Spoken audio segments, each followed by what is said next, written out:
raise our voice. For example, if I'm working any organization, so my some senior person influence, my ideal person influence, but sometimes I want my opinion, my advice, my idea also. So why not I will raise my concern in a very good and kind way, and Mm-hmm. very Mm. and sometimes strict also, strict way. Mm-hmm. So Mhm. Marian, I want your insight.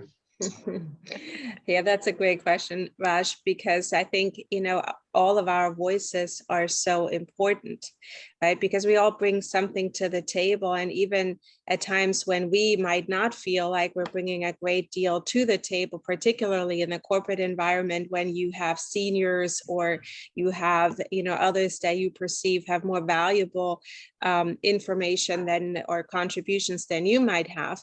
And really what I found for the most part, where that comes down to is self-esteem, it's self-confidence, because when you step back and you really look at it at times, and I've certainly had that in my experience, when others that I perceived as more senior weren't bringing necessarily great knowledge or great new points to the table. And Mm-hmm. so, even though oftentimes others would say, oh, that's great, but perhaps more out of fear, or because they thought that they had to agree with somebody because they had a certain leadership role or a certain title. And I think in the corporate world, I've seen that quite a lot. And actually, a interesting or funny example from my own experience when I first came from Germany, and I was working for this company in California, very construction type industry, very male heavy, and I would find myself at the table with all men, still what I would consider very junior in my role, and I was afraid to speak up. I didn't feel like I had the place or the title, the role to speak up. And I was brought up in an environment where you don't necessarily question authority, particularly not. On top of everything else, I was 20 years everybody's junior.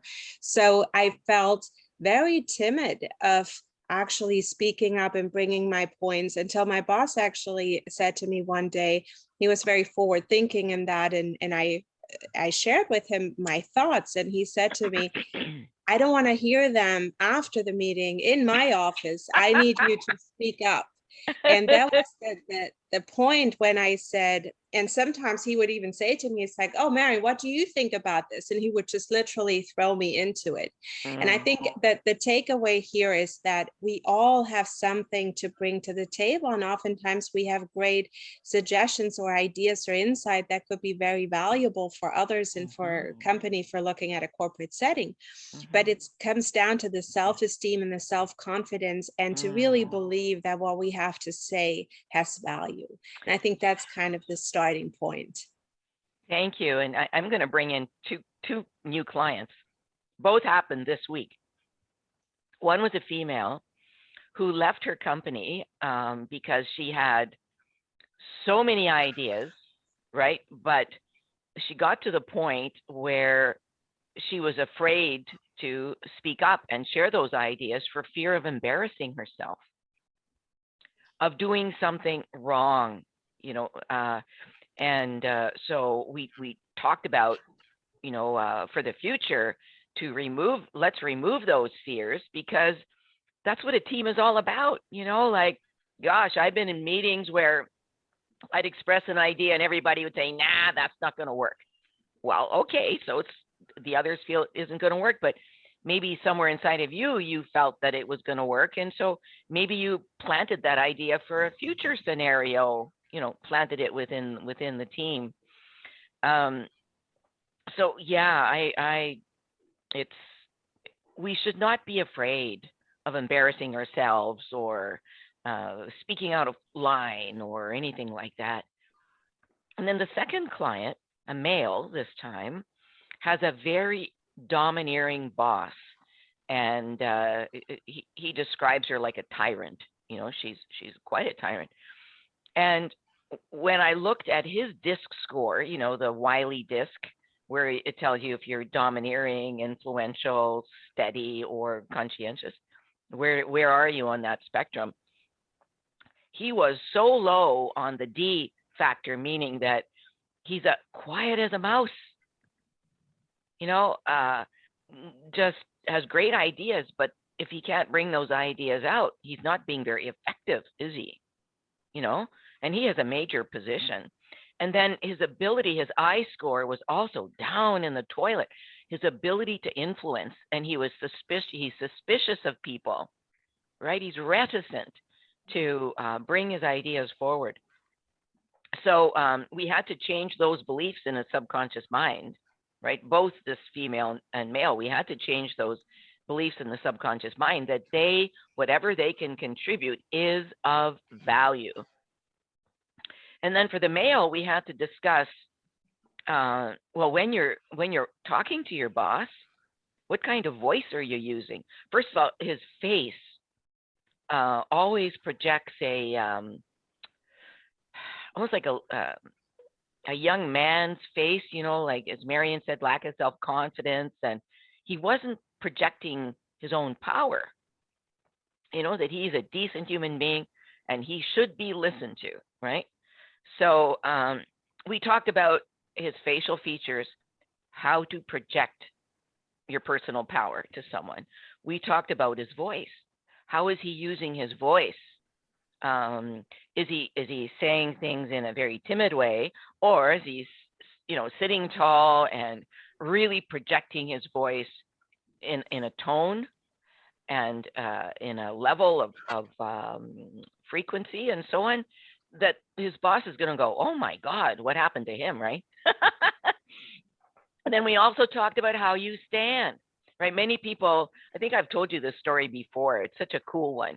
Celine Dion is, you know, a Canadian icon in the singing industry, right? And she eventually got some coaching, more mentoring about how she would stand and she was in front of her audiences. In the beginning, she would stand with her legs together and she would sing. Well, still very good. But once she learned how to keep her legs a foot apart, right? Then the magic happened because she got so much power. Her whole body was then projecting through her voice. She got her power, and that's when her career just took off. So it's the same in the corporate world. How do you stand up for yourself? You need to project your voice powerfully, not be afraid of sharing your ideas. In fact, what you want to do is believe that your ideas are good. And then, you know, also how you stand, all your body actions, and really work on, if you do the Wiley disc to show what your current behaviors are, really work with someone who knows what they're doing to make you more of a confident person, to help you to be influential and not suspicious and weak. Because right now that tyrant lady is seeing him as very weak. And when you get a tyrant who sees you as weak, she's going to walk all over you. Is that true?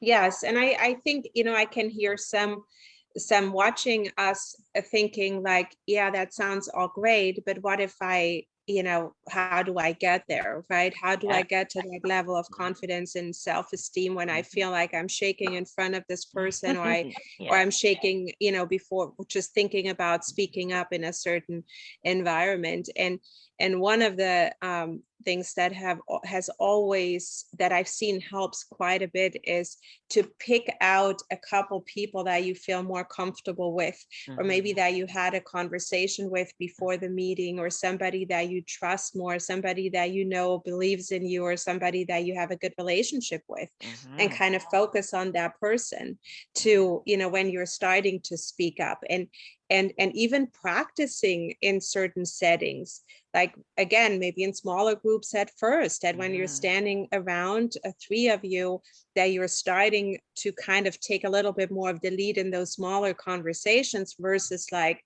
in front of a large group, or on in front of a boss that seems to be intimidating, or where you feel like you can never say anything right. And that's the other part of the equation. I am sure that there are a lot of people out there that feel like whatever they say, regardless how good that might be, that it might be just shut down. And I think it's important to realize that not taking that personal, because oftentimes it's not just you who that happens to, it's somebody else too. And it really comes from a place of that, if we're talking about bosses, where they have to do some work on themselves. There's something going on that is beyond the relationship and beyond you and and I think when you start looking at it from that perspective and you kind of remove yourself from that, this is not a reaction to what I did wrong or who I am or who I am not, but this is something that they have to figure out for themselves. There's something going on there. And instead of then feeling intimidated by that, removing yourself, speaking with people that you have more of a trust level, I think is the practice that you need in order to have like little successes and getting more confident and really increasing your self-esteem overall. Yeah, and you know, two ideas come to my mind, and one of them is, if this boss keeps repeating that behavior, to confidently approach that boss and share your feelings and thoughts in a very positive way, because it's very possible that the boss cannot see their own behavior. They cannot perceive themselves. They've got blind spots. So having that conversation, you could really help that boss out, right? So that's a difference between the self perspective sometimes, how we perceive ourselves versus how somebody else perceives us. And speaking it out and communicating could resolve so much before it turns into something bigger. And you know, here's another practical idea. I was coaching this young man many years ago, and his self-confidence was very low. So I just said to him, okay, prepare your PowerPoint presentation that you're going to make to this large group, because he had a massive amount of influence. Because the guy was so smart, he had all these ideas, but he was cowering, right? He was just so afraid to present. So he created his presentation. I helped him change his beliefs in his subconscious mind. And then he was able to practice. So getting down to Marion's practical ideas, he asked his wife and he asked some other colleagues, can you help me practice and show me where I need to exude more power and so on. They did that, and oh my God, his influence was massive after that. Because again, you know, we can't perceive ourselves. We don't know what other people are thinking unless you ask them. Yep. Thank you. Thank you, Raj. Can anybody out there hear me? Hear me?